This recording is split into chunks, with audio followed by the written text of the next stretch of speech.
Good morning, and thanks for joining our live coverage of the NASA SpaceX Crew-11 mission as it returns to Earth. I'm here in Mission Control Houston as the flight control team continues to monitor the return of NASA astronauts Zena, Cardman, and Mike Fincke, JAXA's Kimiya, and Roscosmos cosmonaut Oleg Platonov. Crew-11 launched aboard a Falcon 9 rocket to the International Space Station on August 1st, 2025. On January 7th, the agency announced it was postponing a planned spacewalk originally scheduled for January 8th, while teams monitored a medical concern with a crew member living and working aboard the orbital laboratory. That crew member has been in stable condition. NASA announced the following day its decision to return Crew-11 to Earth from the International Space Station earlier than originally planned in order to properly monitor the crew member's health on the ground. Thanks for joining us today. I'm NASA's Leah Cheshire Mustachio, and I'm joined by my colleague at SpaceX in Hawthorne, California, Kate Tice. Thanks, Leah. I'm Kate Tice, Senior Manager of Quality Systems Engineering here at SpaceX. Dragon departed the International Space Station at 5:20 p.m. Eastern Time. That was 2:20 p.m. Pacific yesterday for those of us here in California. They are now on their way to the targeted splashdown site off the coast of San Diego. Splashdown is planned for approximately 12:41 a.m. Pacific, 3:41 a.m. Eastern. Upon departing station, Dragon underwent a sequence of departure burns. The crew had a rest period and has since kicked off preparations for re-entry, including getting into their spacesuits and successfully performing a leak check. Dragon has a series of steps to complete before returning Crew-11 home. First, Dragon will maneuver to the correct altitude and jettison its trunk, which is the cylindrical, unpressurized lower part of the spacecraft. The trunk is currently connected to the aft or bottom section of Dragon, where the heat shield is located. In order to expose the heat shield and get the vehicle ready for atmospheric re-entry, we will jettison the trunk. From there, the spacecraft will use its forward thrusters to perform a deorbit burn, which will put Dragon on a trajectory to return to Earth. That deorbit burn uses Draco thrusters on Dragon, primarily the four located on the forward bulkhead, and is executed at the apogee or the highest point of Dragon's current orbit around Earth. This deorbit burn will alter Dragon's path to ultimately line it up to re-enter Earth's atmosphere and splash down off the coast of San Diego. For these operations, the United States Coast Guard, in coordination with SpaceX and NASA, establishes a safety zone to ensure public safety and for the safety of those involved in the recovery operations. Dragon SpaceX, the team has pulled go for deorbit entry and landing.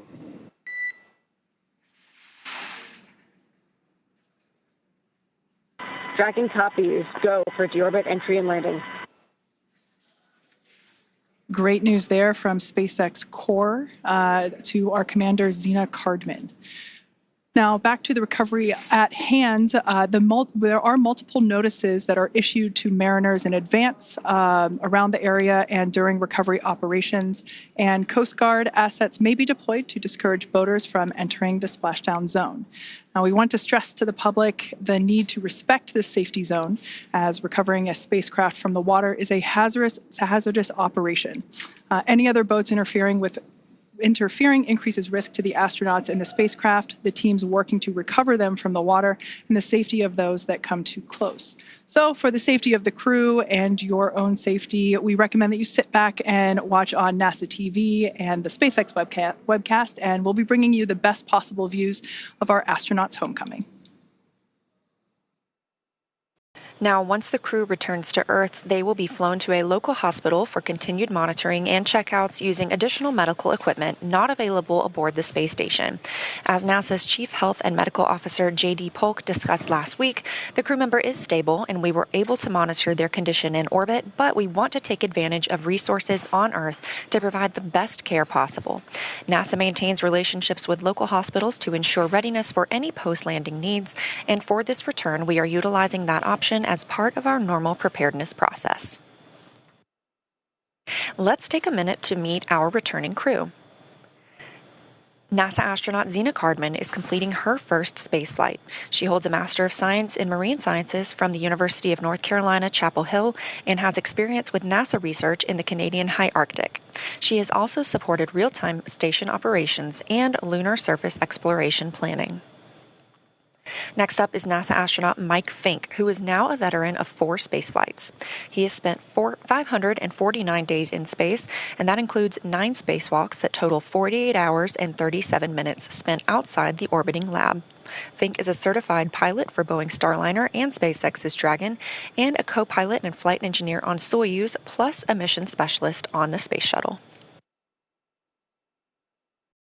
Exploration Agency, or JAXA, astronaut Kimiya is completing his second trip to the space station. He was selected as an astronaut by JAXA in 2009 and recently hit a milestone of 300 days in space. Rounding out the crew is Roscosmos cosmonaut Oleg Platonov, who was selected as a cosmonaut in 2018 and is completing his first spaceflight.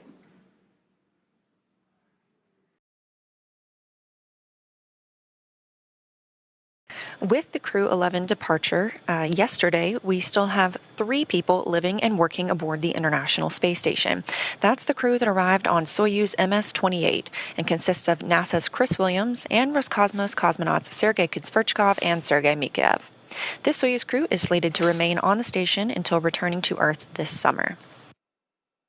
Ahead of the Crew-11 departure from the International Space Station, NASA astronaut Mike Fincke handed command of Expedition 74 aboard the orbital complex to Roscosmos cosmonaut Sergei Kudzverchkov.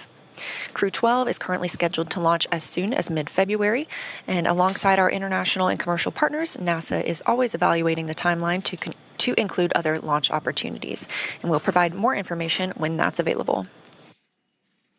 As we mentioned earlier, we have a few final steps that Dragon will perform prior to atmospheric reentry. The slew, or the maneuver to deorbit burn attitude, and then the deorbit burn itself. This deorbit burn is the last time that the forward Dracos, which are the 4 thrusters located on top of the spacecraft, just under the nose cone section, it's the last time that they will ignite for this mission. The deorbit burn will place Dragon on a precise trajectory to return to the splashdown zone. As I mentioned earlier, that is off the coast of San Diego. We expect this burn to commence around 11:51 p.m. Pacific time. It will last about 13 and a half minutes or so. And this is essentially the transition point that Dragon undergoes while it moves from Earth orbit to reentry, atmospheric reentry. So it is the final moment in which we are essentially programming Dragon to fly itself back for its precise landing off the coast of San Diego.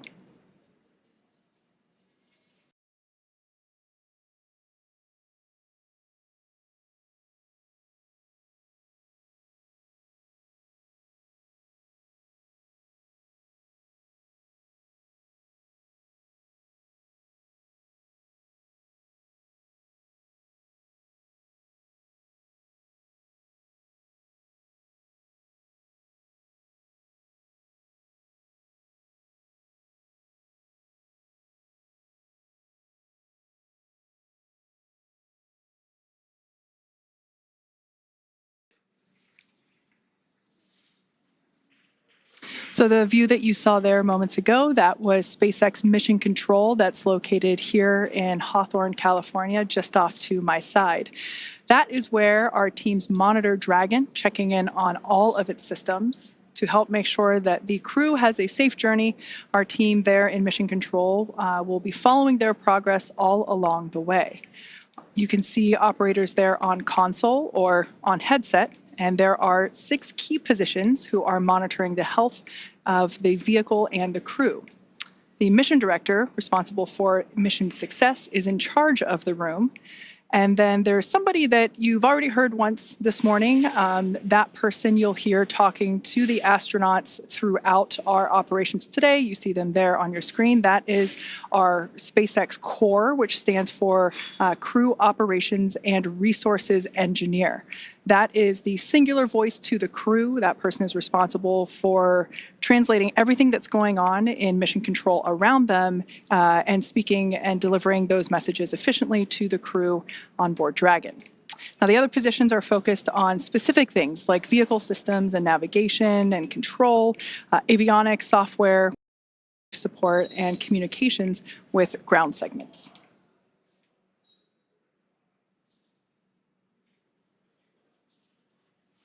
And as I mentioned earlier, there will be a number of opportunities for us to hear from the SpaceX core. That is the person primarily responsible for communicating to our commander, Zena, and so she will be the person communicating back and forth with our crew here on the ground.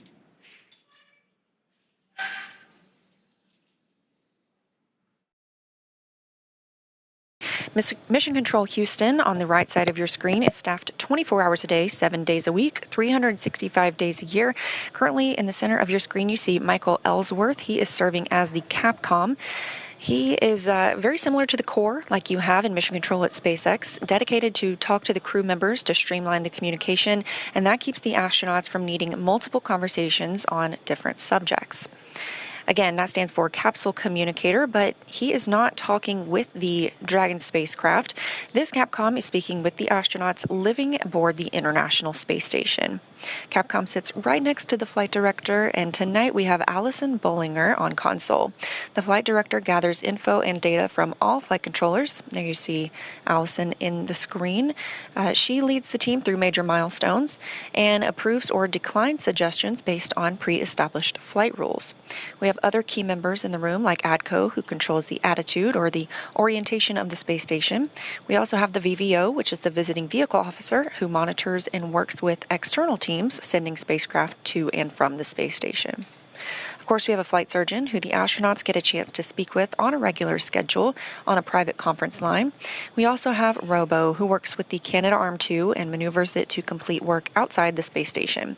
When astronauts are on a spacewalk, the Canadarm2 is maneuvered by an astronaut within the station. There are plenty other positions, as you can see, and team members who monitor the station's solar arrays, the astronauts' schedules, and even where every piece of equipment and cargo is stored, because it takes a tough and competent team to make a mission successful.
As they're on their way home, let's take a look at the Crew-11 mission patch.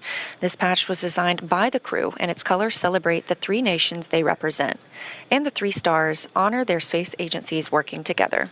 2 sunbeams form the number 11, shining on a tiny blue dot, which is our home on Earth. A dragon looks on, which is a nod to both the spacecraft and the spirit of exploration, while a red flame wraps around it all, symbolizing the full journey: launch, life in space, and today, a safe return home.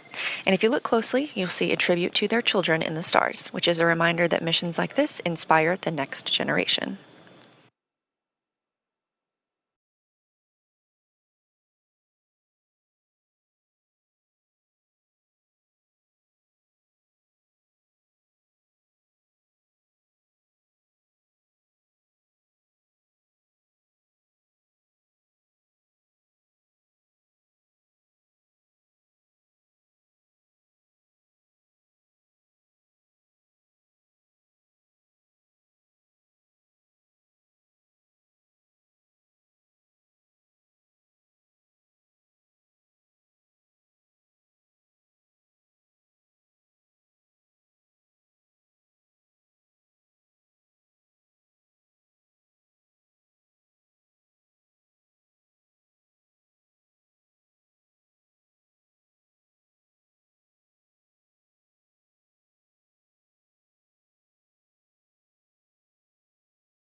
If you're just joining us, thank you for watching. You are tuned into the live coverage of NASA's SpaceX Crew-11 mission and their return to Earth.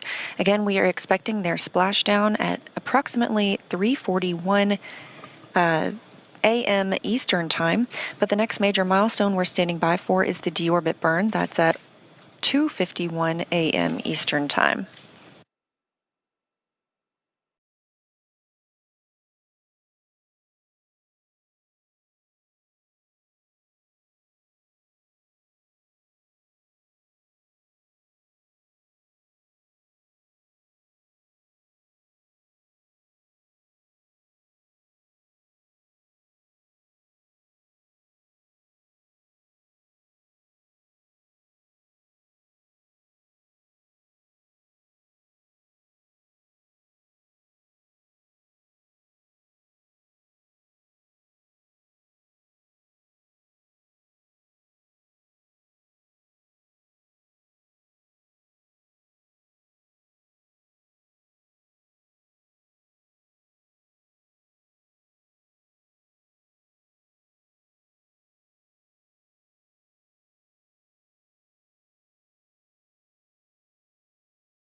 Now, before they begin their atmospheric re-entry, let's take a moment to get to know the crew that we're bringing home. NASA astronaut Zena Cardman is commanding Crew-11. She was born in Urbana, Illinois, but calls Williamsburg, Virginia, her hometown.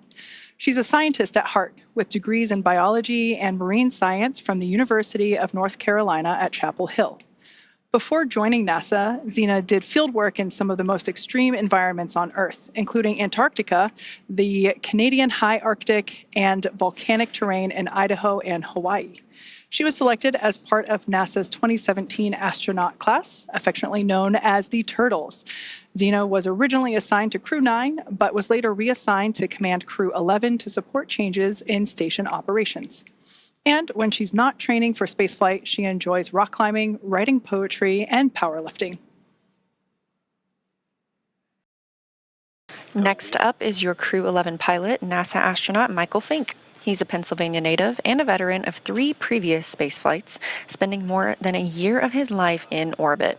He first flew to space in 2004 as a flight engineer on Expedition 9, then returned in 2009 to command Expedition 18, where he helped prepare the station for future 6-person crews. In 2011, he took part in the final flight of Space Shuttle Endeavour, STS-134, logging 3 more spacewalks along the way.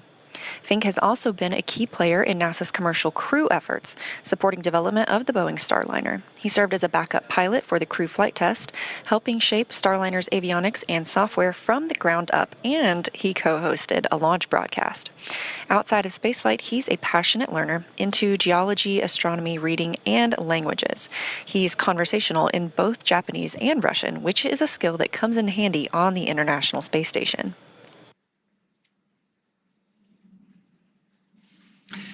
And your Mission Specialist 1 for Crew-11 is Kimiya Yui, representing the Japan Aerospace Exploration Agency, or JAXA. A former test pilot and Air Force officer, Yui graduated from Japan's National Defense Academy in 1992 and rose to the rank of lieutenant colonel in the Japanese Air Self-Defense Force. He was selected as a JAXA astronaut in 2009 and made his first trip to space in 2015, spending 142 days aboard the International Space Station as part of Expeditions 44 and 45. During that mission, he made history as the first Japanese astronaut to capture JAXA's H-2 transfer vehicle, a crucial piece of cargo hardware. He also helped build out a new experimental module inside Kibo, Japan's laboratory on station, and carried out Dragon SpaceX, 5 minutes to deorbit sequence start.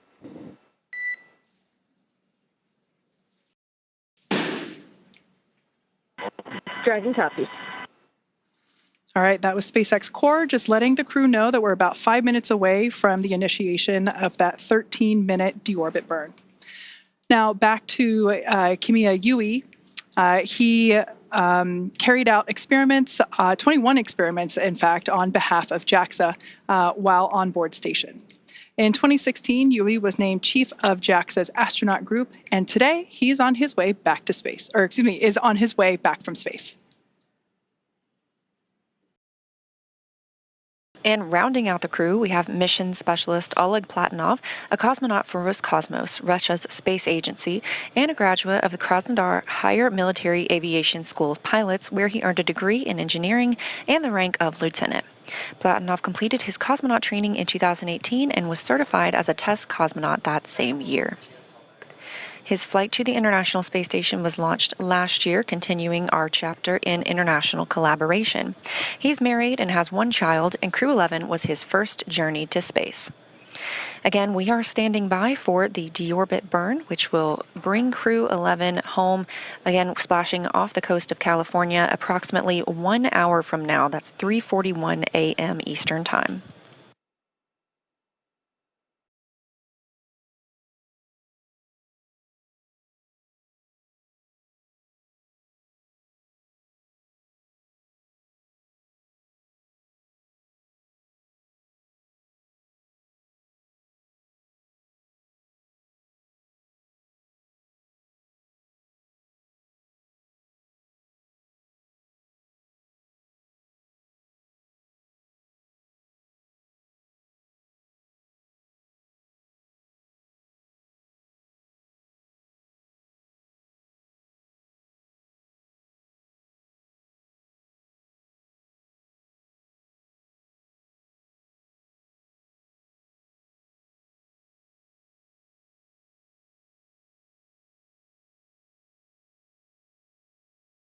During their time in orbit, Crew-11 celebrated 25 years of continuous human presence aboard the International Space Station. During that time, our unique microgravity laboratory has hosted more than 4,000 experiments from over 5,000 researchers in more than 110 countries, all to help us build the road to the Moon and Mars and understand our universe while helping humanity on Earth. Crew-11 conducted more than 140 unique scientific experiments and technology demonstrations during their stay aboard the orbiting laboratory. Continuing the space station's legacy of groundbreaking science, Crew-11 worked on experiments to understand bone loss and studied bioprinted human tissues to understand or to ensure the health of astronauts on future missions and improve the quality of life for patients on Earth. They worked on the development of long-term storage of cryogenic fluids in space with Earth-bound medical and industrial applications. The team also tested an inflatable capture bag that aims to remove space debris from orbit, protecting future spacecraft and crews, and could also be used to capture samples during exploration missions and enable mining of small asteroids. Let's dive into some of these experiments and investigations. The MABEL-B study investigates how microgravity affects bone marrow stem cells and their secretion of proteins involved in bone formation and loss. Researchers aim to determine whether blocking a bone loss pathway could help prevent that bone loss. Findings may lead to new strategies for combating bone loss both in space and on Earth. MVP Cell 07 studies how bioprinted liver tissue with blood vessels matures in microgravity, focusing on cell behavior and tissue development. Researchers are examining how space may affect the structure and function of these engineered tissues. Results could help advance space-based production of high-quality tissues and organs for medical use on Earth and support astronaut health on future missions. Capture Bag Demo tests an inflatable debris capture bag on the space station, assessing its opening, closing, and ability to stay airtight in microgravity. This technology could be used to remove space debris from orbit, protecting future spacecraft and crew members, and could also be used to capture samples during exploration missions to the Moon and Mars and enable mining of small asteroids. Next up is ZBOT-NC. Many spacecraft use cryogenic fuels, which are extremely cold, for propulsion. These fuels must be kept extremely cold to stay liquid, but SpaceX's temperature fluctuations can cause them to slowly evaporate and escape the tank. This creates fuel efficiency and mission planning. So ZBOT-NC investigates how specific types of gases affect pressure control in propellant tanks in space. The data collected will help validate models and contribute to the design of more efficient cryogenic fuel storage systems for long-duration missions. Rounding out this list, Bionutrients 3 aims to develop an on-demand method for producing essential nutrients in space using bioengineered yeast, helping maintain crew health on long-duration missions while reducing launch mass. Building on previous studies, it introduces advanced food safety features and tests 3 sample types: yogurt, kefir, and a yeast-based beverage. The project aims to identify a food-safe, genetically engineered organism that remains viable over multiple years to produce a mission-relevant nutrient or biomolecule of interest.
If you've just recently tuned in, we are standing by for the call out of the initiation of our deorbit burn. We're expecting that to begin at 11:51 p.m. Pacific time.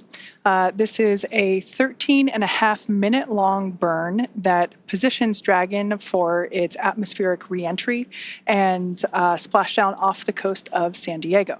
So like I mentioned, we are standing by. That should be coming here in just a couple of minutes as we expect that to initiate at 11:51 p.m. Pacific time.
As we await that deorbit burn, which we expect to commence momentarily, just a look at some of the Crew-11 statistics. Their mission will last 167 days by the time they splash down, with 165 days spent on the space station. That means they traveled 672 orbits of Earth, which is over 70,856,752 statute miles. About 30 seconds until that deorbit burn start. During their time in space, this crew saw a total of 5 arriving vehicles and the departure of 3 vehicles.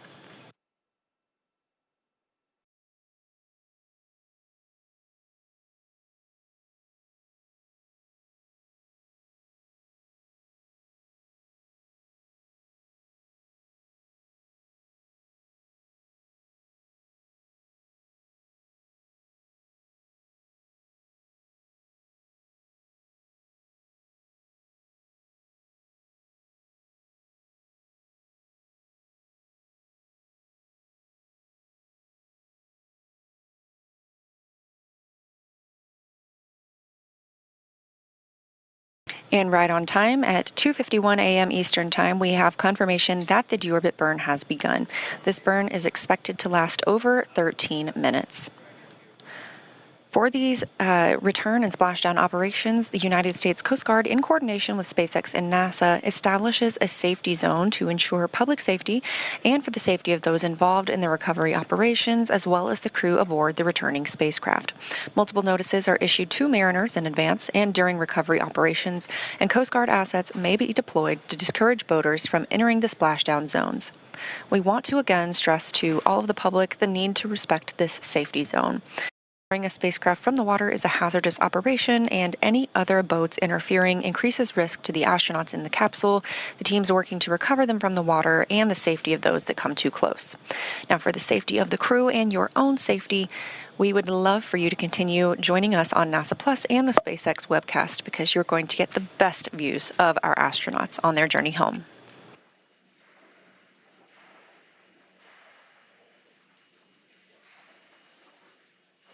Like Leah said, the best views will be coming to you here on our webcast. However, if you are in the Los Angeles area, the San Diego area there in Southern California, I do encourage you to step outside about 12:30 a.m. as you might be able to see the spacecraft actually re-entering on its way there back to the Splashdown site. And if you're lucky, you might even hear a sonic boom. Now, as always, NASA and SpaceX jointly select location, and for today, the primary recovery site is there off of the coast of San Diego. The selection process works with a lot of different variables, including the space station's orbital trajectory, what landing sites are available and have favorable weather, how much free flight capability that Dragon has for the trip home, and of course, the sleep schedule for the returning crew members. We'll start with calculating daily return options based off of the space station's current orbit and Dragon's capabilities to maneuver and line up for re-entry. The time from undock to landing at the primary site can vary from less than 6 hours to more than 39. For Crew-11 this evening, their journey is going to be about 10.5 hours in total. Of course, getting home the quickest comes with some obvious benefits, but we always have to make sure that the crew is properly rested for all these dynamic operations. And of course, that would prevent us from scheduling 20-plus hour days for them. Trajectory and ballistics experts provide the daily opportunities that would line up with the Dragon as it's coming back to the landing zones. And then we split them into what we call ascending and descending opportunities.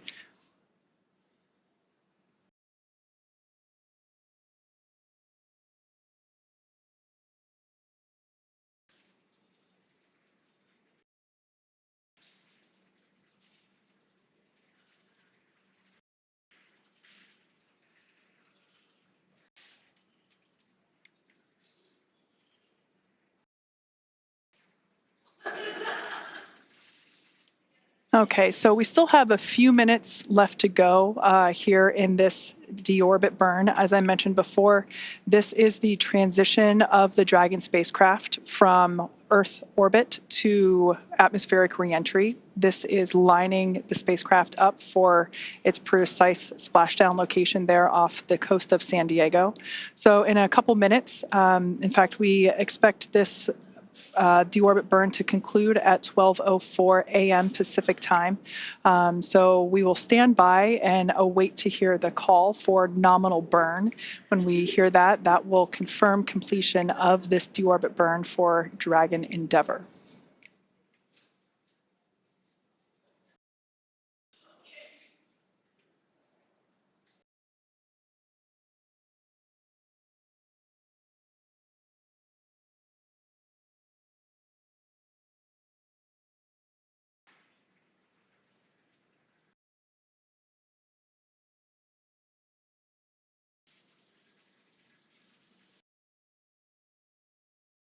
As I mentioned earlier, we will hear primarily the SpaceX core or the crew operations and resource engineer.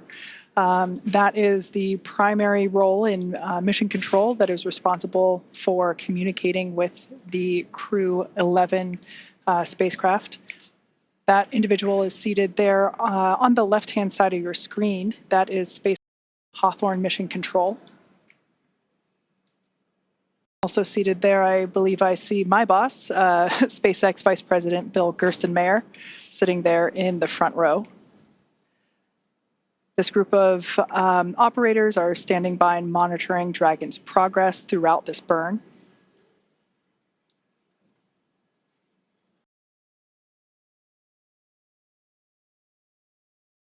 This particular maneuver that Dragon Endeavour is performing, this deorbit burn, is utilizing the 4 forward Draco thrusters. We say forward because that indicates that it's basically the language indicating that they're located at the top of the Dragon spacecraft. These 4 Draco thrusters, this is the last time that they will be utilized for this mission. This deorbit burn will last for a total of about 13.5 minutes.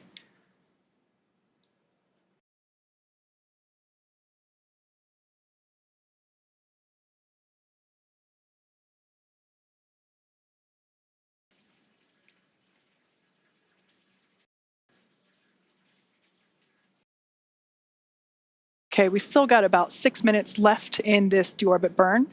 As we wait for a conclusion of the deorbit burn, let's talk about Dragon Endeavour's journey from the space station so far.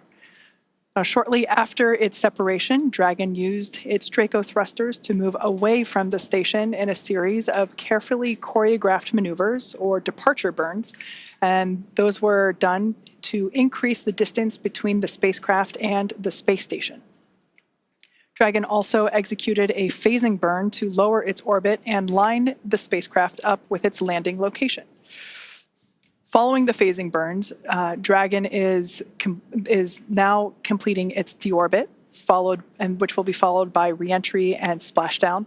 During the deorbit sequence, several things will happen, including trunk separation, closure of the nose cone, as well as deployment of the drogue and main parachutes, ultimately followed by splashdown.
Again, if you're just joining us, this is the live coverage of NASA's SpaceX Crew-11 mission return to Earth. We are currently in the deorbit burn, which started at 1:51 a.m. Central Time, 2:51 a.m. Eastern Time. It's expected to last approximately 13 minutes, so we still have about 4 more minutes left of this burn. Once it's complete, Dragon will then proceed to jettison the trunk before it re-enters the Earth's atmosphere, exposing the heat shield on the base of the spacecraft and protecting the crew as they make their way toward the splashdown location.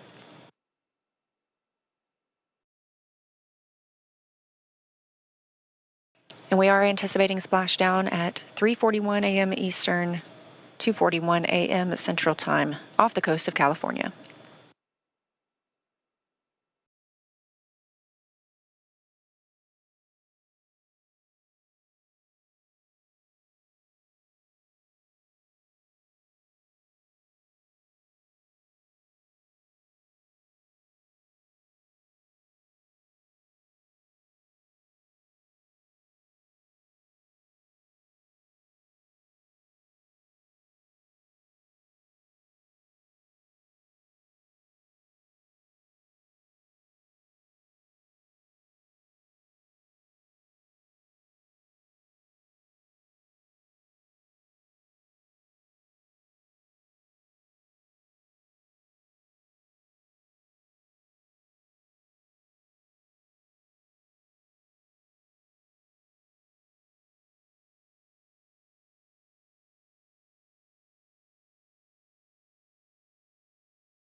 All right, we have just over a minute remaining in this 13.5-minute burn. This is the deorbit burn.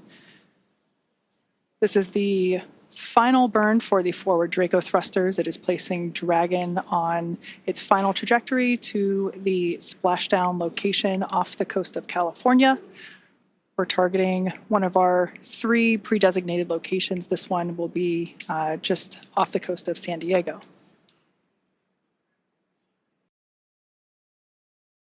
Shortly after the burn concludes, we should hear a call out indicating that the burn was nominal. This would be good news and letting us know that we are continuing with progression of our milestones. After deorbit burn, we will jettison the trunk and have atmospheric reentry.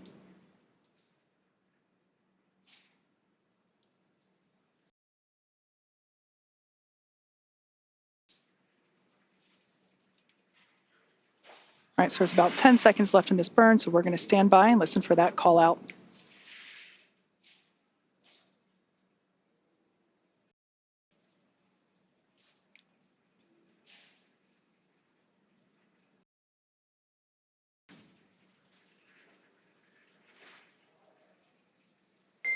Dragon, SpaceX, deorbit burn complete.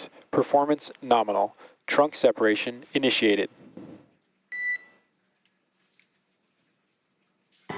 Dragon copies. Nominal deorbit burn. Trunk separation process initiated. Okay, good words there from SpaceX Core, letting our Crew-11 team know that the deorbit burn was as expected. Now, to prepare for these upcoming events, Dragon is currently doing a couple of things autonomously, such as isolating the thermal control system fluid loops from the radiator. This system is what will help keep the internal temperature of Dragon comfortable during the crew's reentry.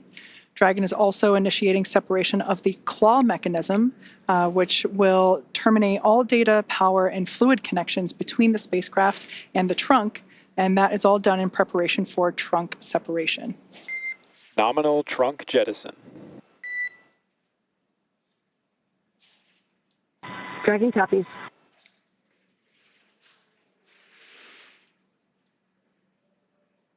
All right, great news there. We heard the call out for successful trunk separation. So that means that telemetry is looking good.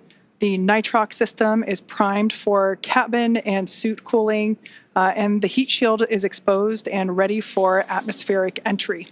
Now, since we separated the trunk, we are no longer able to generate any new power, but we don't need to since we're coming on home and Dragon has more than enough battery power already stored. So the next milestone that we have coming up is nose cone closure. We expect that at approximately 12:09 a.m., so here in about 3 minutes. The nose cone is at the top of the spacecraft, and it is the structure that protects the docking system as well as the guidance, navigation, and control system. We'll be using 12 hooks to lock and secure the nose cone prior to its atmospheric entry.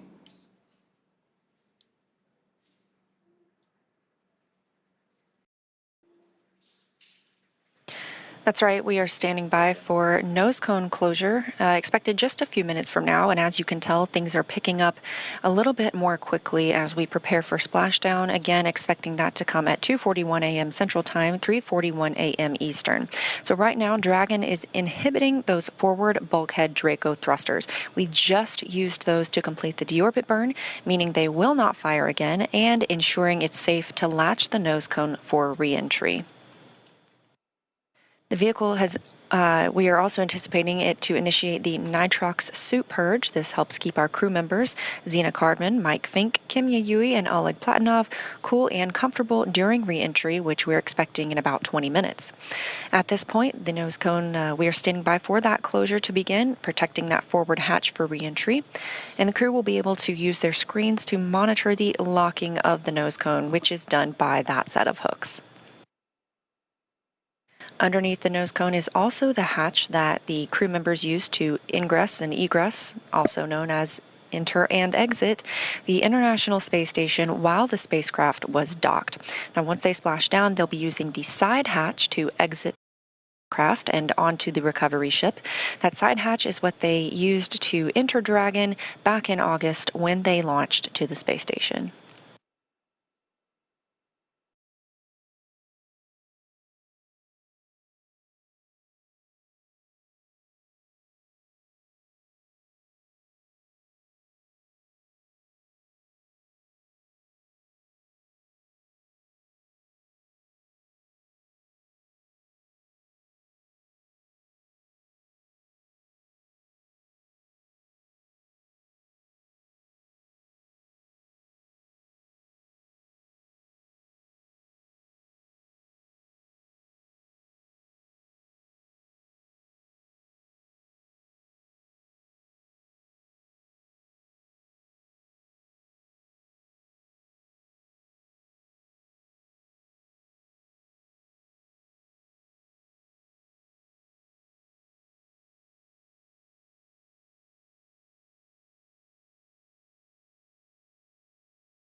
For those of you that have just recently joined us for Crew-11 Splashdown, we have completed the deorbit burn that set Dragon on its precise trajectory back to our splashdown location off the coast of San Diego, California.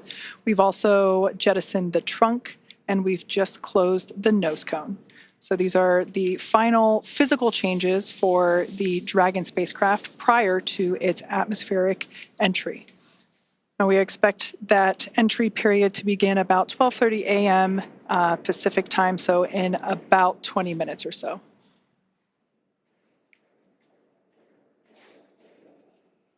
We also expect the crew to receive their final entry briefing. This is where the SpaceX core will communicate any changed details, such as timeline shifts to the anticipated loss of signal and acquisition of signal, as well as the entry period. We should also find out what the wave height and wind speed is there at the splashdown location. But when I was coming into work this evening, I did see some stars outside, so hopefully that's a good indication that we've got some smooth seas out there awaiting the crew.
As we are in the process of the hooks and latches driving to secure and close the nose cone, just a recap of what we've seen so far tonight.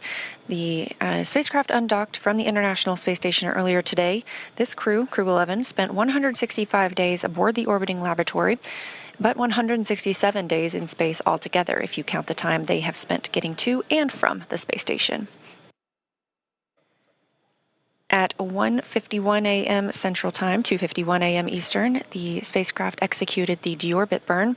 That was an approximately 13-minute-long burn, committing the spacecraft to coming home and splashing down off the coast of California.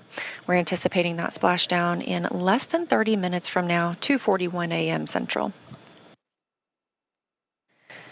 After the nose cone closes, we will begin seeing our reentry process, and part of that is a communications blackout. We lose communication with the spacecraft. This is an anticipated and tracked milestone as they go through reentry and plasma builds up around the spacecraft itself. We do regain that communications shortly thereafter, and following that, we anticipate seeing drogue parachutes deployed. There are 2 of those, as well as 4 main parachutes, slowing down the spacecraft to a splashdown time of, again, 2:41 a.m. Central Time. So we're just standing by for confirmation of nose cone closure.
Dragon SpaceX, nose cone secured for entry.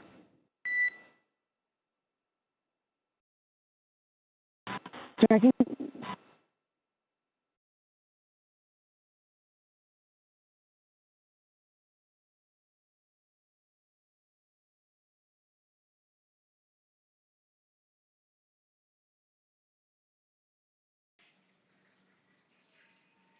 Okay, we heard good news there. The nose cone is closed and secured, locked in position, ready for atmospheric reentry.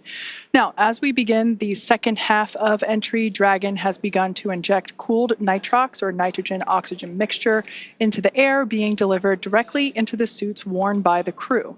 Again, this is what will allow remain comfortable while external temperatures reach up to 3,500 degrees Fahrenheit. Meanwhile, the heat shield is pointing forward, essentially leading Dragon to our landing site just off the coast of San Diego, which is important as it will be doing a lot of the work during this reentry. So let's talk a bit more about the heat shield. Dragon's primary heat shield is comprised of Pica 3.0, which stands for Phenolic Impregnated Carbon Ablator. Now, the first gen Pica was actually initially developed by NASA for studying and sampling comets within our solar system. SpaceX partnered with NASA to develop Pica X, which was the second gen product. Dragon SpaceX for entry briefing. Report when ready to copy.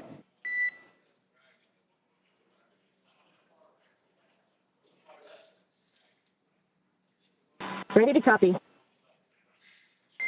Okay, starting with timeline. We're completely on time per the previously briefed timeline. Splashdown per your displays at 0841 Zulu. COM blackout start 0828. Blackout end 0835. How copy?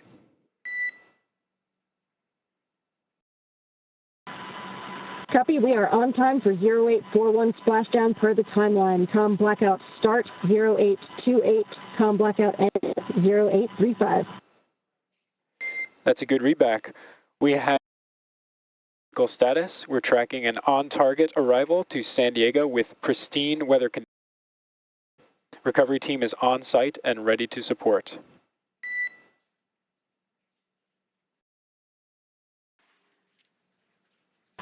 Dragon copies. Nominal vehicle, excellent weather, and teams are ready to support. And with that, please report when tablets are secure, restraints are tightened, and visors are down.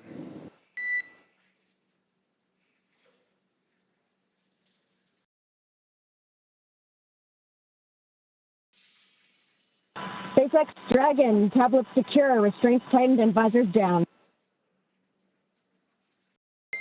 SpaceX copies all.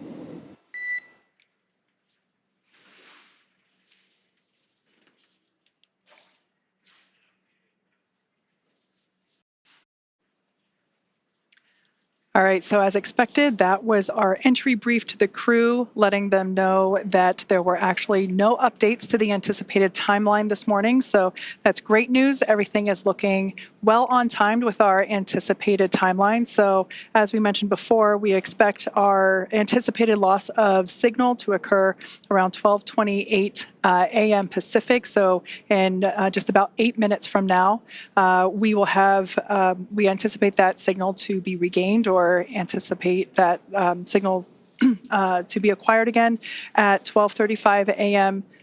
Pacific time. Now, sometimes we are able to hail the crew a little bit earlier than that, and sometimes we get those communications back. And then once again, splashdown at 12:41 a.m. Pacific. So again, if you're in Southern California, head outside and look up. Now, let's get back to talking a little bit about the heat shield. As you know, we're talking about this signal loss, and that's due to part of what's going on with that heat shield. So SpaceX partnered with NASA to develop the second generation heat shield product, and that was actually used on all of the Dragon 1 CRS missions that resupplied the space station on 20 missions. Then fast forwarding to Pica on Dragon 2 crew and cargo with enhanced structural and thermal properties that optimized the heat shield and drove down cost and mass. So the remainder of Dragon is composed primarily of a SpaceX proprietary ablative material. That's another class of thermal protection, which is lighter weight versus Pica and protects the underlying composite structure during the reentry phase, and that's to ensure the structural capabilities of the spacecraft are maintained. Now, while Dragon will experience temperatures over 3,500 degrees Fahrenheit peak during those peak reentry conditions, the characteristics of the thermal protection systems, or TPS as you hear it called, coupled with the environmental control and life support, or ECLIS, that system pressurized will be pressurizing the interior, and all those combined will ensure that the crew will stay cool and comfortable during all phases of reentry through splashdown. SpaceX Dragon, okay, so opening seat previsor just to adjust glasses. Dragon SpaceX, can you repeat? Temporarily opening seat 3 visor to adjust glasses. Copy, adjusting glasses. Your go for that. Okay, so that was important to note there because our commander, Zena Cardman, had already reported back that all visors were down and in the locked position ready for atmospheric reentry, but one of our crew members had to adjust their glasses. So she did a good job there in reporting back to SpaceX crew to let them know that one of the crew members had to reopen momentarily. Visors are down. We copy, visors are down. 5 minutes until predicted calm blackout. See you on the other side at 0835.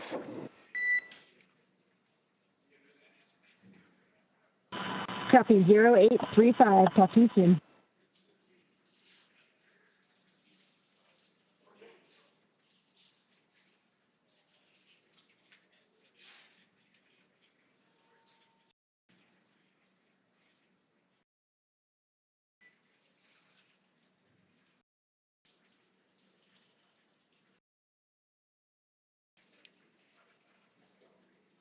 Okay, so as we have been saying, everything that Dragon and the crew on board does is carefully choreographed, not just the maneuvers that the spacecraft is executing, but the communications between our crew here on the ground and our crew in space. So, Leah, we can see all of that being perfectly demonstrated with what's going on now.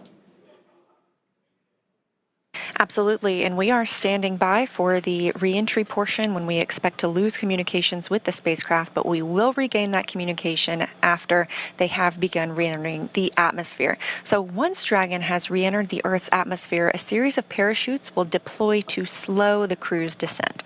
First will be the 2 drogue chutes, followed by the 4 main chutes to guide Dragon to its first contact with Earth since launching in August. Dragon will automatically deploy these parachutes when different pressure and positioning sensors on the spacecraft detect that they are at the right speed and altitude.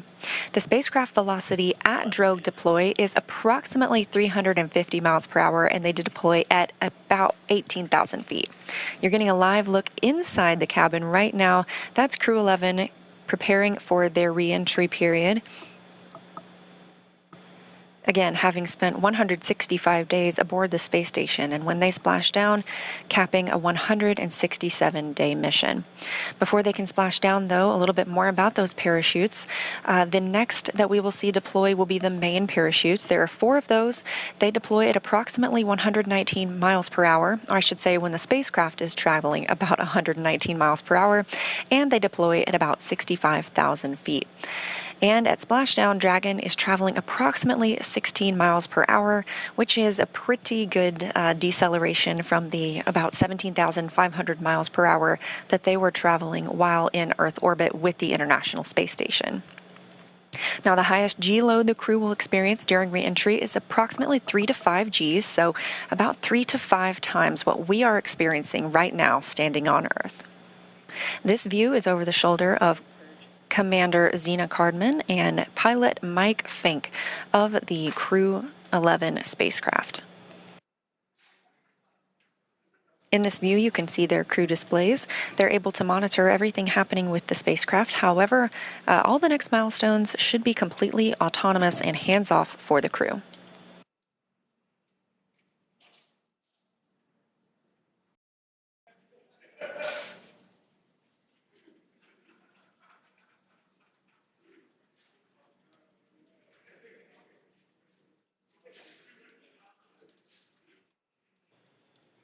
And we can preview the fact. And we just heard that the crew is in entry attitude, and we are anticipating losing this view and losing our audio communications with the crew in just a minute or so as they enter this entry interface. They'll be traveling and experiencing heat outside the capsule at approximately 3,500 degrees Fahrenheit. And as they are traveling and re-entering Earth's atmosphere, a plasma builds up around the capsule that prevents us from communicating back and forth with the crew. We expect to regain communications with them about 7 minutes later, but we're still getting great views right now.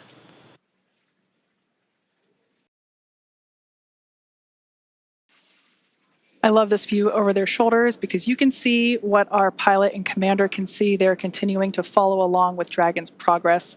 As Leah mentioned, we have designed the spacecraft to be completely autonomous. Dragon is flying itself, so they are able to monitor along with everything that's going on. I also want to momentarily point out on the bottom of your screen there, you have some graphical interfaces there that represent the speed and the altitude. And it looks like we've lost our views there as that, we are now entering the period of anticipated loss of signal. This is where, as Leah mentioned, the plasma is beginning to build up on the exterior of the capsule as we expect. This happens with every spacecraft reentry for Dragon, and so this lasts just a few minutes. But I want to momentarily note that there on the bottom right-hand corner of your screen, you can actually see something pretty cool where when one of the Draco thrusters ignite to fire and help steer the spacecraft, you will actually see that they're represented on the interface there. Now, the four in the middle, those are representing the four forward Draco thrusters.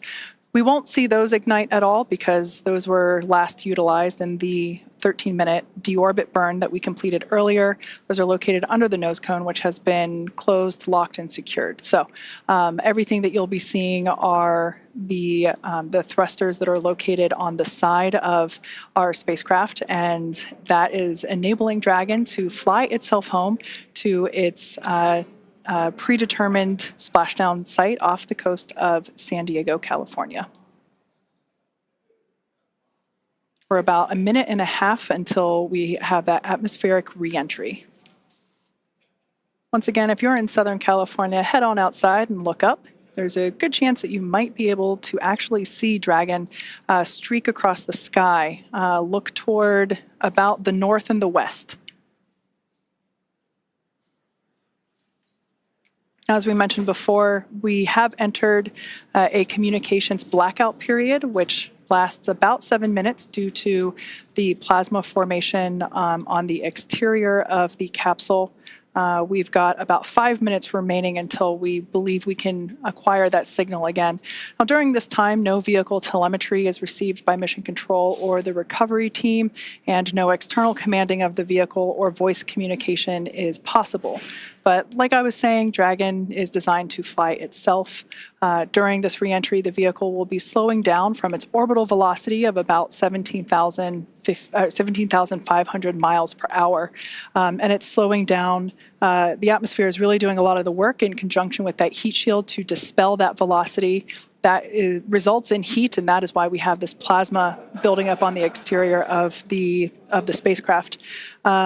It'll slow down to about 350 miles per hour, thanks to the heat shield and the atmosphere. And so at that point, we'll deploy the drogue parachutes. But during reentry, the top temperature that Dragon experiences will be about 3,500 degrees Fahrenheit. So pretty warm on the outside, but there is cool nitrox air being flowed through the suits that each crew member is wearing. So we ensure that they remain comfortable during this brief journey through the atmosphere.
Now, while we await AOS, or acquisition of signal, let's go through a brief recap of today's events. Hatch closure took place at 2:29 p.m. Central Time after all 4 crew members floated into Dragon for their ride home. They took time to configure the spacecraft cabin, put on their suits, and get seated ahead of undocking, which occurred at 4:20 p.m. Central. Dragon's departure burns helped move it out of the keep-out sphere and approach ellipsoid, which are both invisible boundaries we monitor around the space station.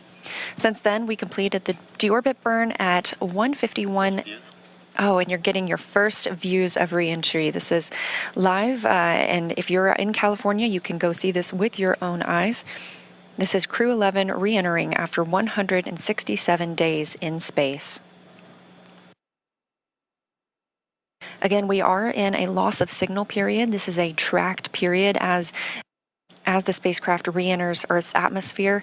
We anticipate regaining signal with Crew-11 momentarily, and when the spacecraft reaches an altitude of 18,000 feet above Earth, 2 drogue chutes will deploy to slow it down ahead of the 4 main parachutes deploying at 6,000 feet in altitude.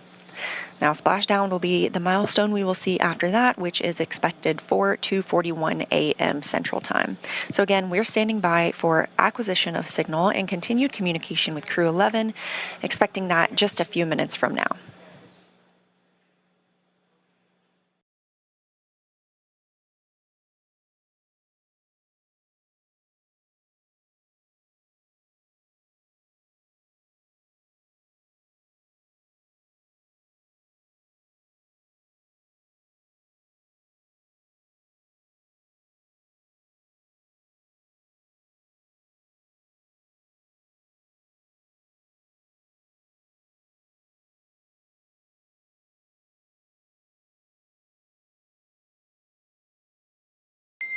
Dragon SpaceX, comm check. SpaceX Dragon, loud and clear. We have you the same, loud and clear. Expect automated chute deployment.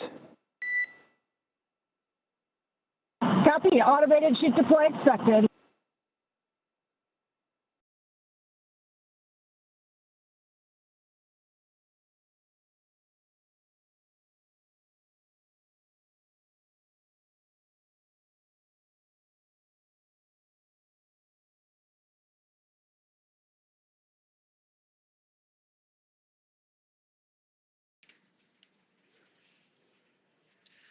All right, so there we heard that we had confirmation of that acquisition of signal, or AOS. It actually came in a minute early, so that's good news there. We heard the core inform the crew to expect drogue parachute deployment that happens when Dragon senses the right speed and altitude. So that's roughly about 350 miles per hour and around 18,000 feet in altitude. There we have a view from... GPS converged. Expect nominal altitude for drogue chute deploy. Dragon copies, expecting nominal altitude.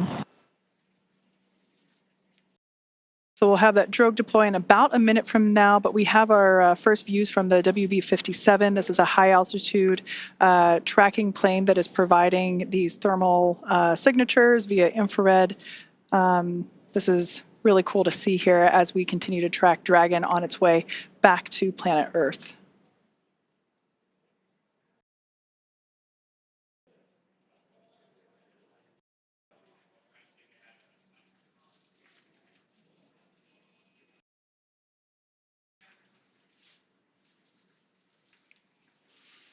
So momentarily, we expect for visual and...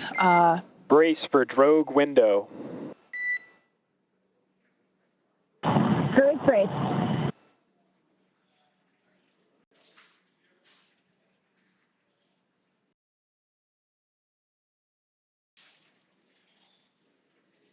Dragon has safed the propulsion system as we anticipate drogue deployment any moment now.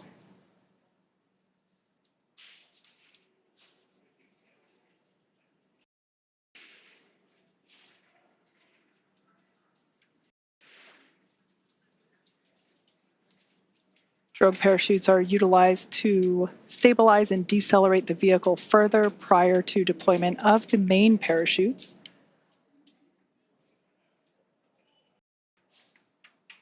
Drogue should be deploying here in a couple seconds, and mains will follow in about 1 minute.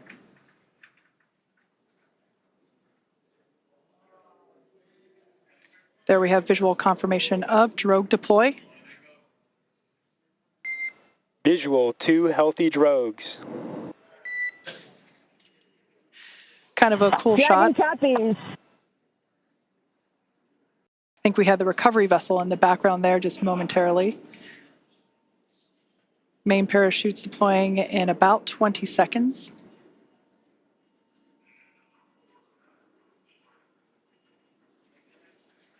The main parachutes deploy when the vehicle is about 119 miles per hour and around 6,000 feet.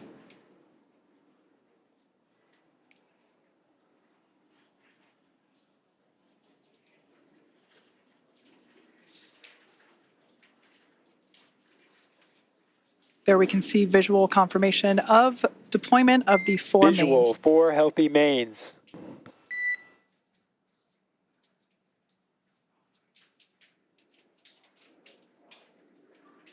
These main parachutes help decelerate the spacecraft even further.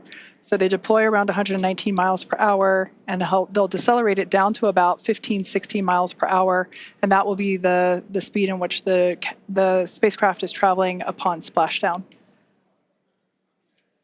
Once again, we're anticipating splashdown at 12:41 a.m. Meters. Copy, 1,000. We'll now begin to hear Crew-11 Commander Zena Cardman call out the altitude from her seat there in Dragon Endeavour.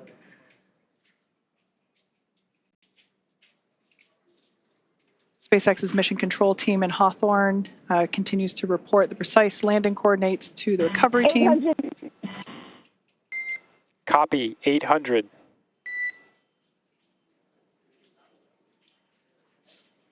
Those main parachutes now fully reefed or inflated. We ensure that the parachutes inflate over a few seconds to help reduce the shock to the system. 600 meters. Copy, 600.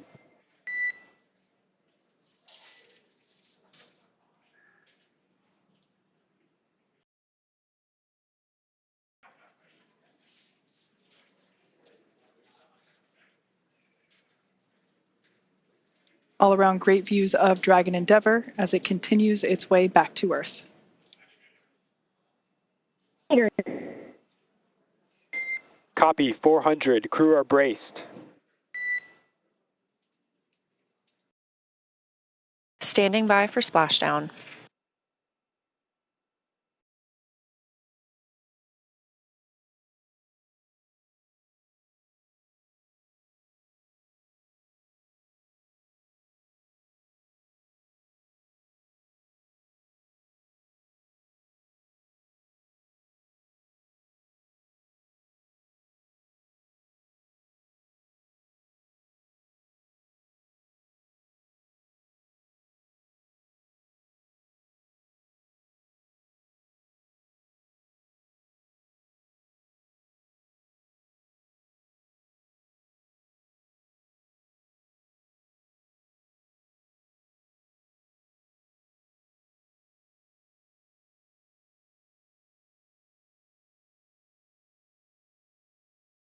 "7 days in space," Dragon and NASA astronauts Zena Cardman and Mike Fincke, Kimiya of JAXA, and Roscosmos cosmonaut Oleg Platonov are back on Earth.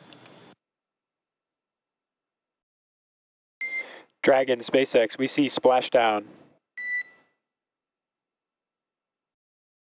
SpaceX Dragon, copy, concur. Splashdown and mains are cut. We are in 4.800. SpaceX copies, and we see the same. Mains cut. On behalf of SpaceX and NASA, welcome home, Crew-11. SpaceX Dragon, it's so good to be home. With deep gratitude to the teams who got us there and back.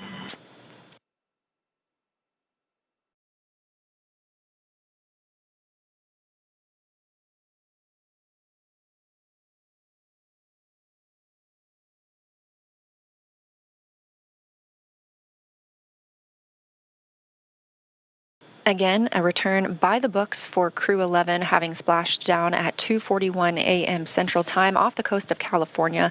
We will now begin moving into the recovery process. We'll see the boats begin to approach and inspect the spacecraft by checking for hypergol and other ordnance checks. They will begin to rig the spacecraft and prepare it to be lifted on that recovery ship.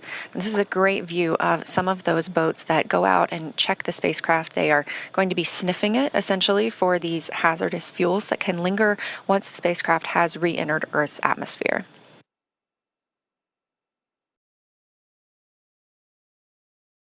SpaceX Dragon, 4.800, Section 3. We are in Stable 1. SpaceX copies. Stable 1.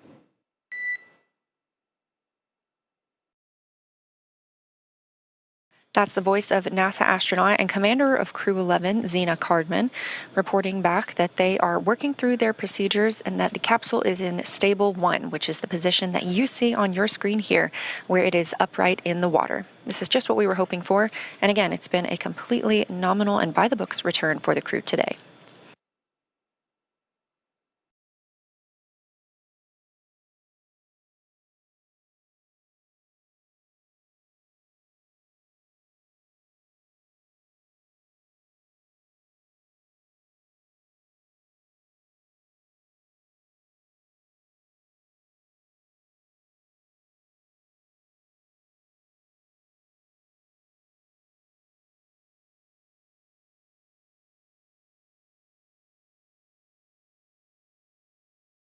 This is a live view of Crew-11 aboard Dragon from the SpaceX recovery vehicle, or from their SpaceX recovery ship.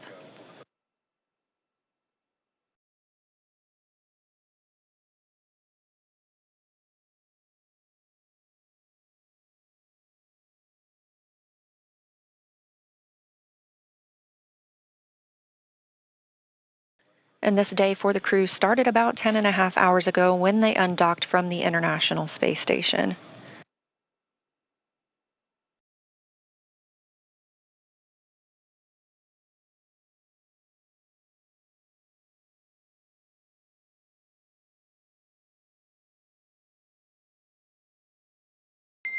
SpaceX Dragon, recovery SpaceX. teams have been given the go to approach. SpaceX is go for recovery personnel to approach. Expect personnel alongside in 1 minute.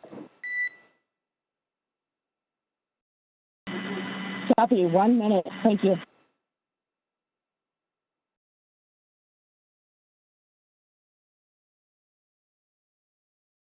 And you just heard that call out from the Corps in Hawthorne, California, to the crew aboard Dragon that the SpaceX personnel who have been in the general vicinity of Dragon's anticipated splashdown location now have the go to approach the spacecraft and begin that recovery process.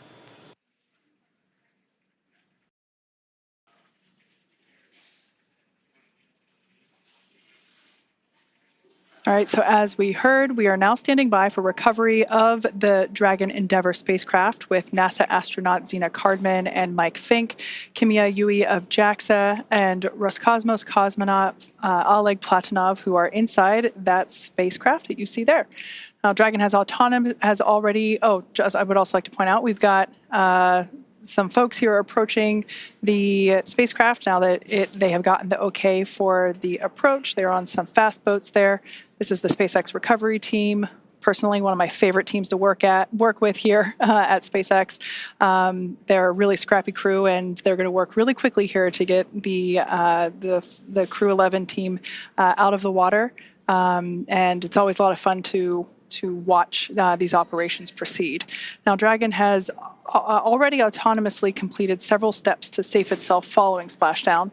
For those of you that perhaps just completion of the safety sweeps, that was just indicating that the recovery team performed the required checks to ensure that there weren't any unfired pyros, which are used to... Dragon, be advised, transitioning forward link.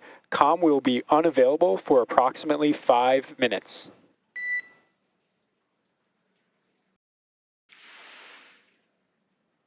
One of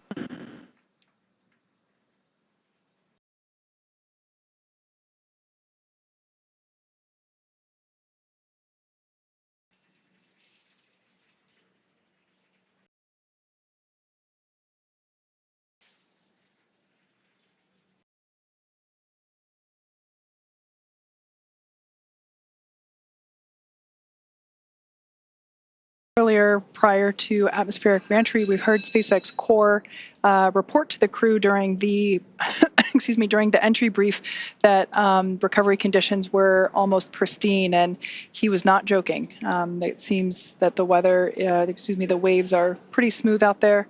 And Leah mentioned earlier that there are some dolphins out to play as well. Perhaps we might be able to get to see those as the recovery vessel gets a little closer to the spacecraft.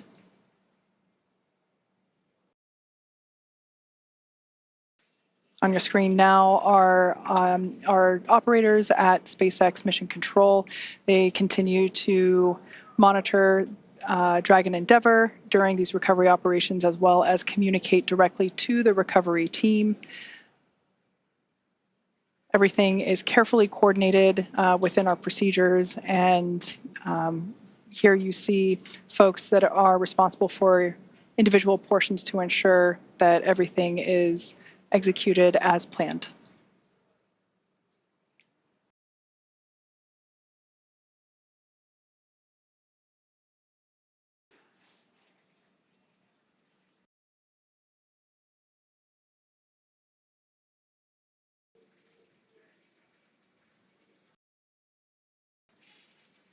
If you've just recently joined us, we had a perfectly nominal re-entry of Dragon Endeavour. The crew splashed down exactly on time at 12:41 a.m. Pacific time off the coast of San Diego. The recovery team has arrived at the splashdown location and are placing the required straps onto the Dragon spacecraft. The crew are safely inside. Nobody is allowed to pass go just yet. We still have to lift the spacecraft out of the water and onto our recovery vessel. Dragon SpaceX, forward link transition complete. Com check. We've got you loud and clear. We have you the same.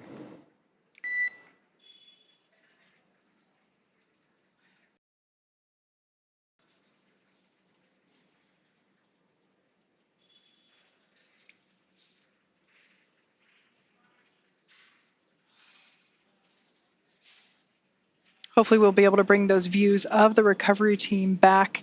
But at this point, I can share that one member of the recovery team is still, there we can see our recovery vessel continuing to approach Dragon Endeavour there in its splashdown location.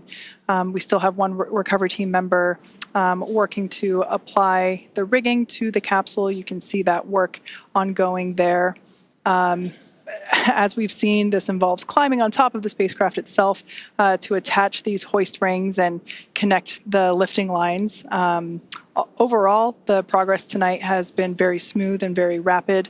Depending on the sea state, it can take us a little bit longer, but things are really smooth this evening, and the recovery team is very efficient. It takes us less than an hour to raise Dragon onto the recovery vessel and remove the crew from the spacecraft. After initial medical checkouts, the crew will return to land within 4 hours by helicopter. So everything continuing to proceed as scheduled and as anticipated.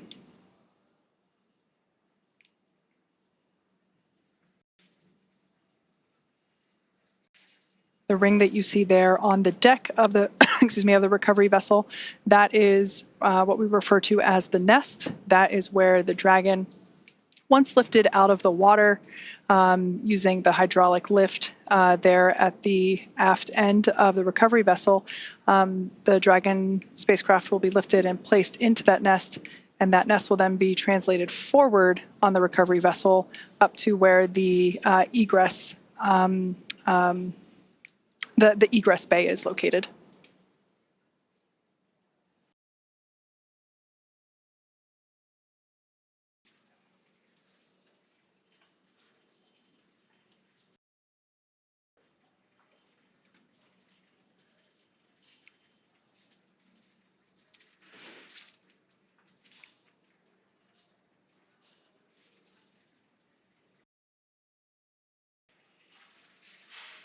Yeah, so this is a great view there of the recovery team member that is responsible for placing the hoist straps and the rigging required to lift the the Dragon spacecraft out of the water, along with the recovery team members located in the fast boat, helping to provide the necessary light, as this is obviously a nighttime splashdown operation. We've done several of these before, and as you can see there, the sea state is super calm, and I'm assuming really nice conditions to be working in right now. Over time, we can see the primary recovery vessel. This is our recovery vessel Shannon, named after, of course, Shannon Walker, who flew on Crew-11. She is the first female astronaut to fly in our Dragon spacecraft. So we have this vessel named after her. And we can see Shannon slowly but surely getting closer and closer to Dragon Endeavour as it patiently waits there in the glass-like water.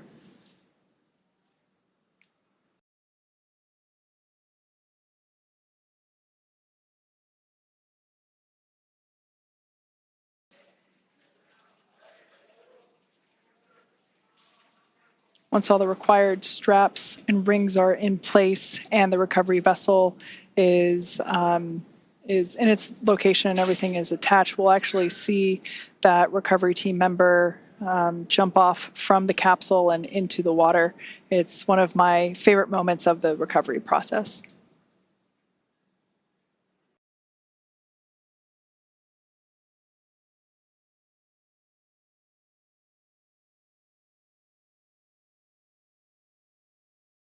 Think we might, yep, there they are. The dolphins are back to play. We now have a better view of them.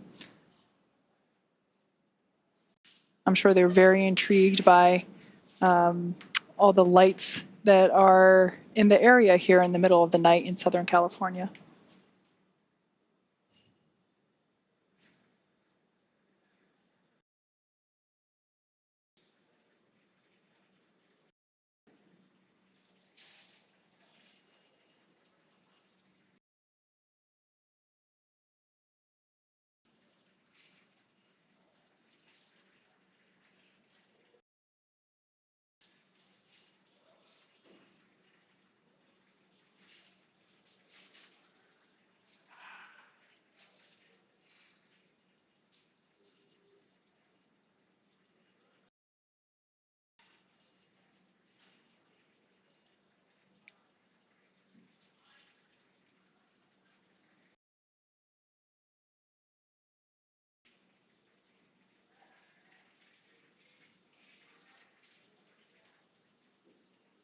Mechanism that will bring Dragon out of the water and onto the nest there at the back of the recovery vessel.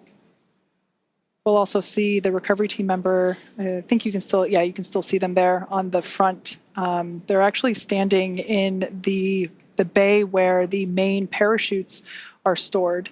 That's quite a large bay. Now they're climbing up to the top, and shortly we'll see them make some final adjustments and a final graceful flying departure from Dragon Endeavour.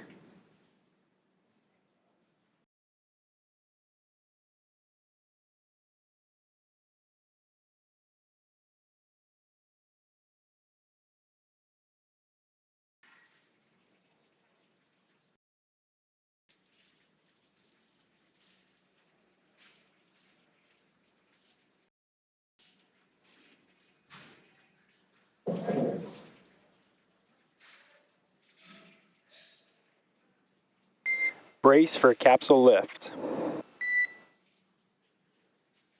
Crew bracing.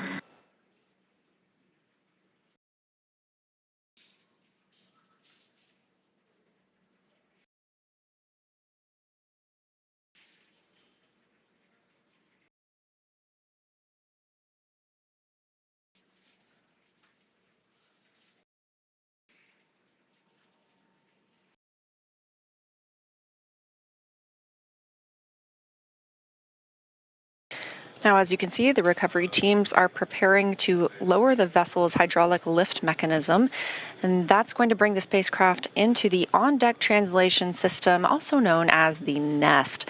Dragon will remain in the nest during crew extraction and then for the journey back to port.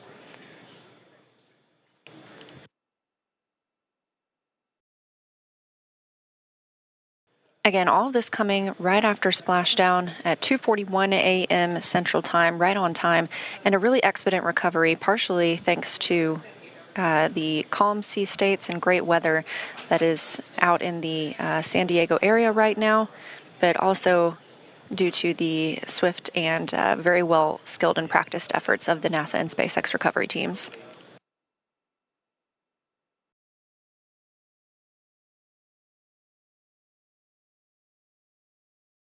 The spacecraft is now being lifted. It'll be set on the nest and centered. It'll be oriented so that the side hatch is facing forward for the crew to egress. It'll be moved into the hangar underneath that helipad that you see illuminated in green on the top of the ship, and then pulled towards the mezzanine area so that the crew can be helped outside of the hatch. Once open, a SpaceX medical doctor will be the first to check in on Cardman. Fincke, Yui, and Platonov are Crew-11 crew members. See if they're ready for egress or exiting the vehicle. This is a standard procedure for all of our crew returns.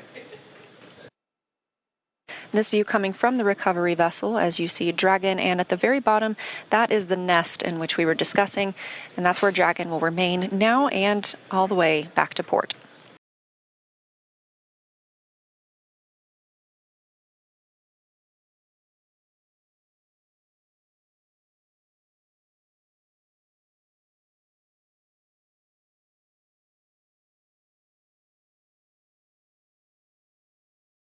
You can also see, facing forward, that is Dragon's side hatch we were discussing. This is the same hatch they used to enter the spacecraft on launch day in August.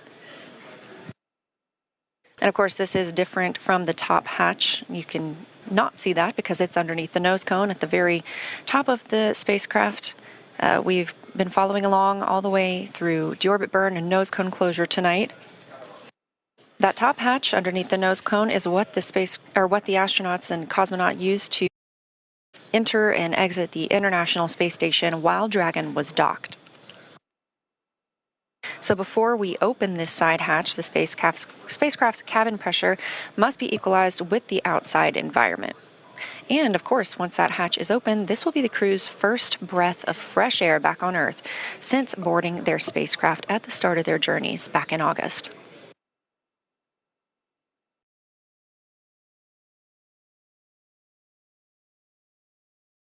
Again, a very by-the-book return for Crew-11 tonight. Everything nominal, as we often use, meaning it's normal and as planned and as expected. Splashdown happening at 2:41 a.m. Central.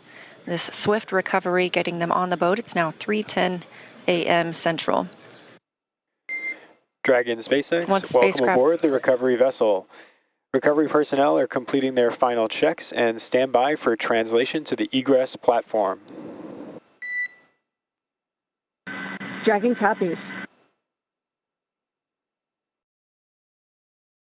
Now that voice speaking with the astronauts and cosmonaut on the Dragon spacecraft is still coming from the core in SpaceX Mission Control in Hawthorne, California. These team members are making sure that all thrusters are covered before they begin to maneuver the spacecraft toward that egress platform. We'll be standing by live the entire time.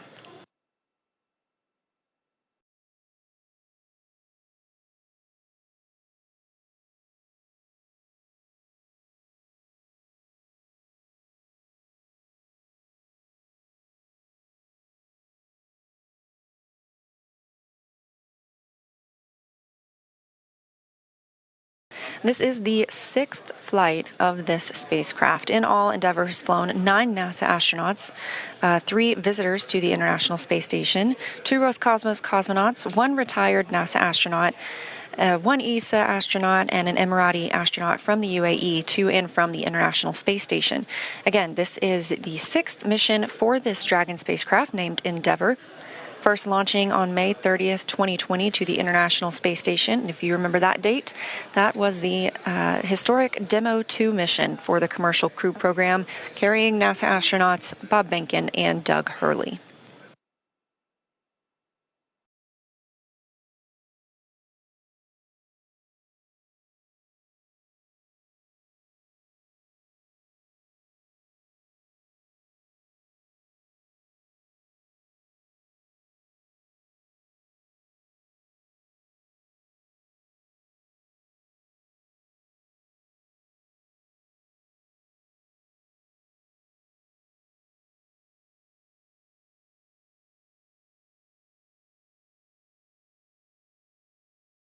What you're seeing here are SpaceX team members. They are preparing the vehicle to be moved to that egress platform, making sure everything is safe, that the rigging is properly attached.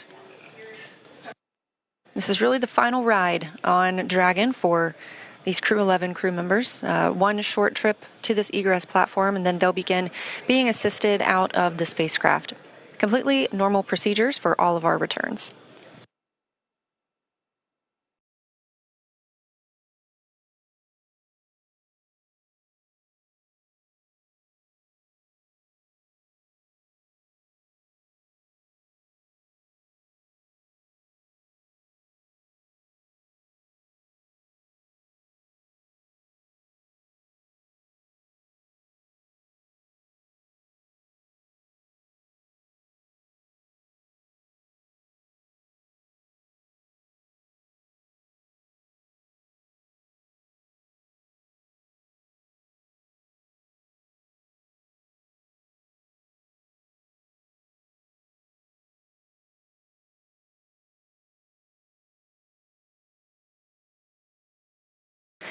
And this is a live view from Mission Control in Houston, Texas, the International Space Station Flight Control Room.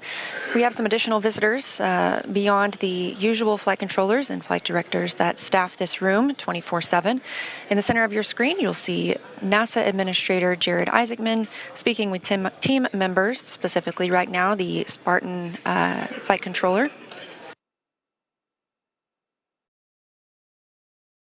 Isaacman is, of course, an accomplished astronaut himself, having flown on 2 missions aboard Dragon, so he is familiar with these procedures and what the crew might be experiencing right now.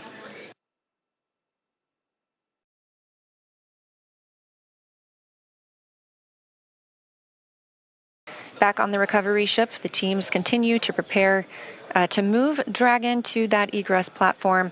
We'll get ready to officially welcome home the Crew-11 astronauts and cosmonaut. Again, that's NASA astronauts Zena Cardman and Mike Fincke, JAXA's astronaut Kimiya and Roscosmos cosmonaut Oleg Platonov, wrapping up a 167-day in space for these crew members.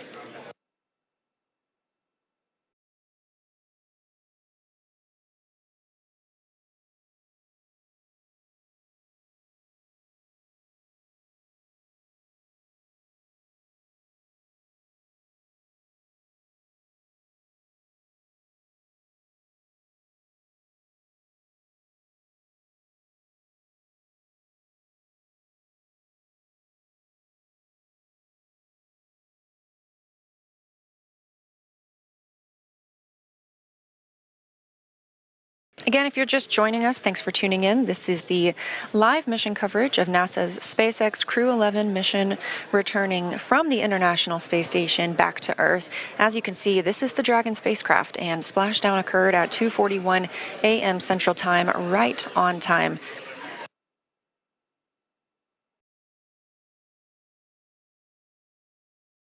This crew undocked at 4:20 p.m. Central Time, so it was about a 9.5-hour ride from space back to Earth.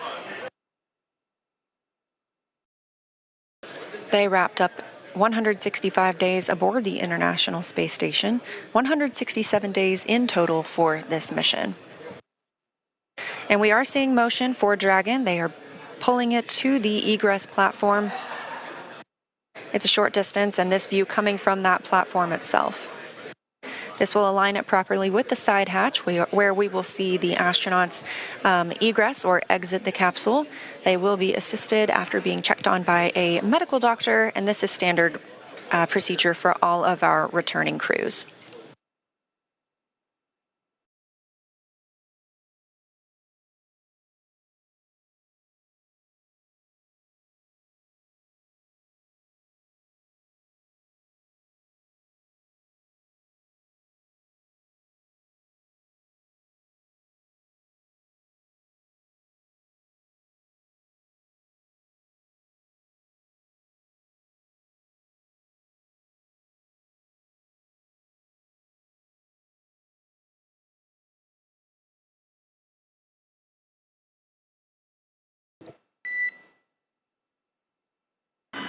Standing by for side hatch, and the honor is ours. Thank you so much.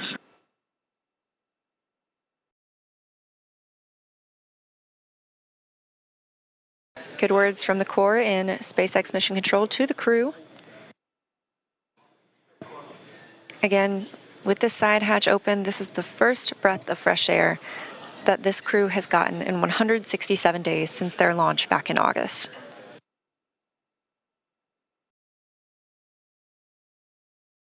That hatch opening coming at 3:19 a.m.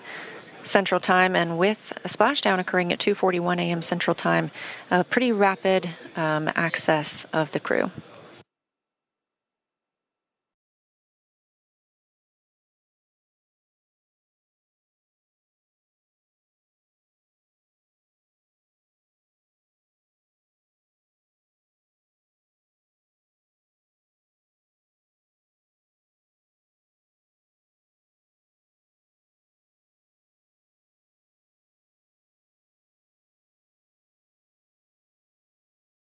As previously discussed, the first team member to check on the crew is a SpaceX medical doctor, just giving them a once-over, making sure everyone's feeling all right and ready to exit the spacecraft. This is something we do with all crew members who return.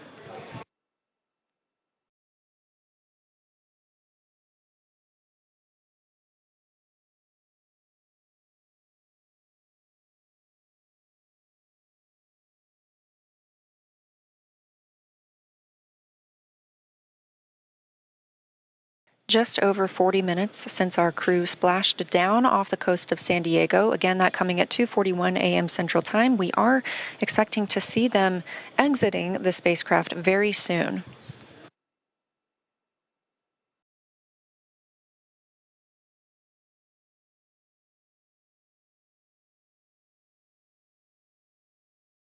That's the chair the crew members will be helped into and moved back for their initial medical checks. Again, standard procedure for any returns on Dragon, as well as any of our crew members returning. If you've ever watched a crew return on a Soyuz spacecraft, we have a similar process where astronauts are carried from the capsule to waiting chairs and then carried again to a nearby medical tent.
Again, you're watching live coverage of Crew-11's mission and return from the International Space Station, having undocked at 4:20 p.m. Central Time on January 14th, just yesterday, and splashing down at 2:41 a.m. Central Time today, January 15th. We are now just awaiting the crew to be helped out of the spacecraft.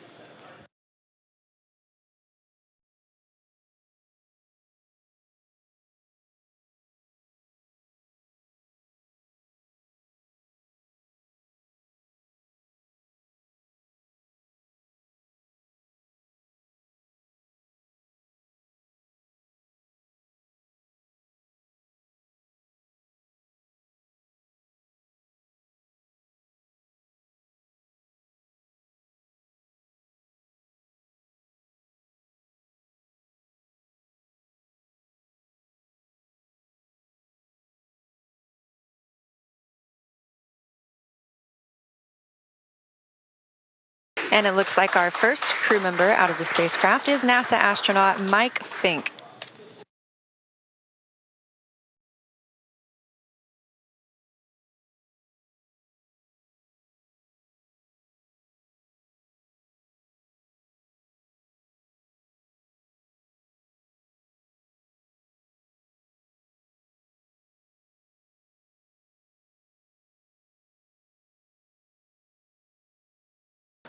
Yes, that's the pilot of the Crew-11 mission aboard Dragon. Fincke now being taken to those standard medical checks.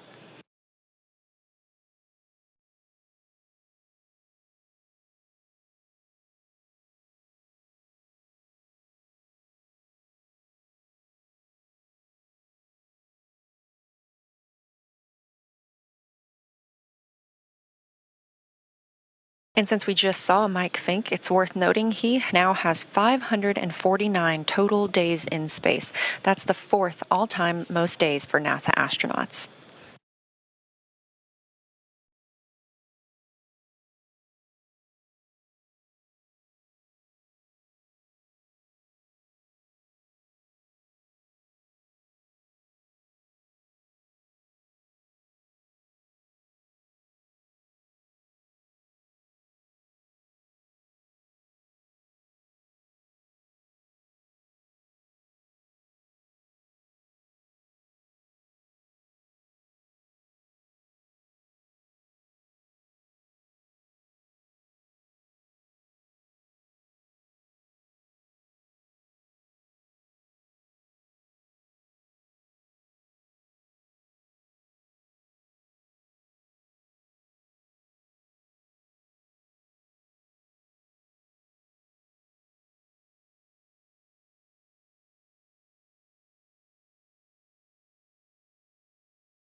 Standing by for our next crew member to exit the spacecraft.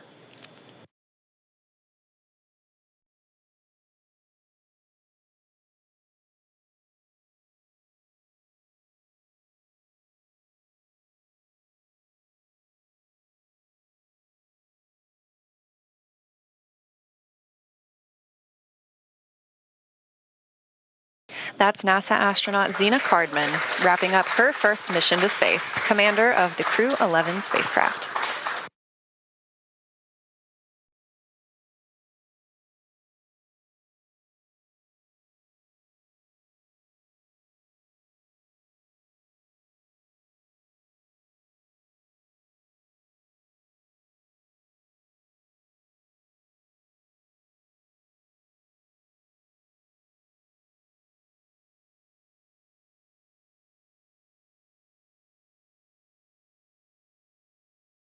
That's another footrest being handed out of the capsule, and we'll be standing by to see who is next to be brought out of the spacecraft. Again, you see them being helped onto these stretchers.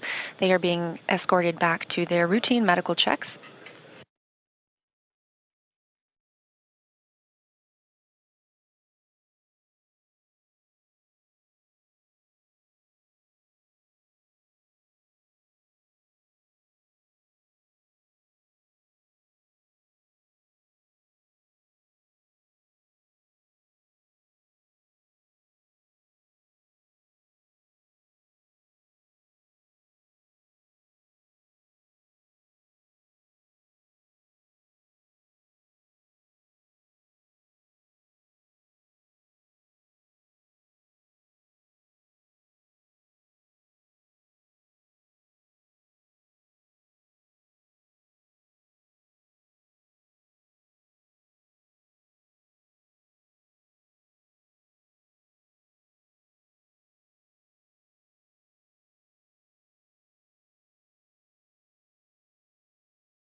Our next crew member to exit the spacecraft is JAXA's astronaut Kimiya Yui. Yui just reached the milestone of 300 days in space across 2 missions. You can see some cheering on the SpaceX recovery ship, and you can probably also hear a little bit of celebration here in Mission Control Houston as well. That's another foot restraint, or a foot rest, I should say, being brought out of the spacecraft, clearing the way for our final crew member to exit, and that will be Roscosmos cosmonaut Oleg Platonov.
And we see the 4th crew member of Crew-11 being helped from the vehicle now.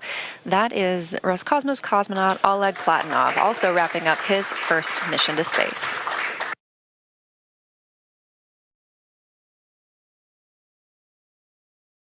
Now that NASA astronauts Zena Cardman and Mike Fincke, Kimiya Yui of JAXA, and Roscosmos cosmonaut Oleg Platonov are safely back home on Earth and getting checked out by the medical teams, we're going to wrap up our live coverage of their return. This crew's journey concludes following a launch on August 1st, 2025, aboard a Falcon 9 rocket to the International Space Station.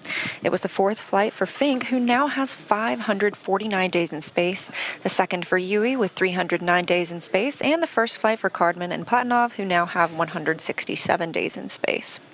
With their mission coming to an end, the crew began packing up their research and personal items for the return to Earth last week. The Soyuz MS-28 crew, including NASA astronaut Chris Williams and Roscosmos cosmonauts Sergei Kutsverchkov and Sergei Mikheyev, remain aboard the space station and will continue their mission through this summer. Crew-12 is currently scheduled to launch as soon as mid-February and will provide more information once that is available.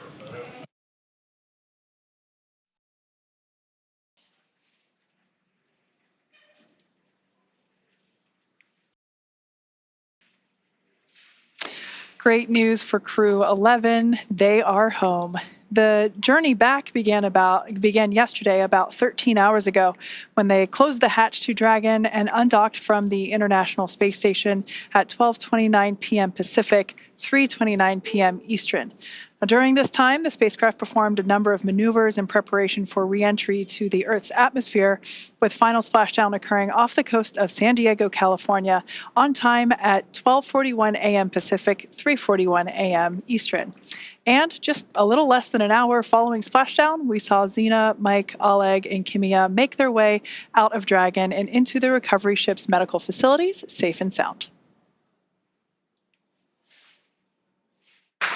We just had some great words here in Mission Control from NASA Administrator Jared Isaacman, and we are still monitoring the crew as they continue their journey back to home.